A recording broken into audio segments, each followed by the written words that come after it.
তো বন্ধুরা, বিজনে ভারতীতে এই মন্দিরটা নির্মাণ করা হয়েছে।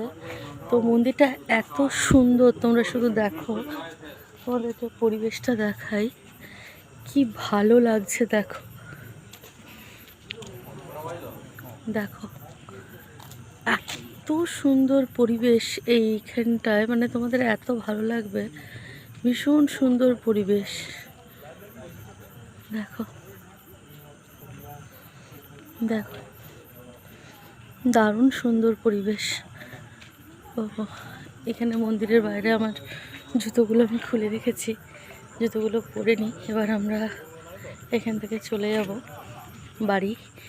তো দেখো, তো অনেক দিন ধরেই আসবো আসবো ভাবছিলাম। এই যে আমাদের গাড়ি দাঁড় করানো, ওই যে বাবা আর ওই যে তোমাদের দাদা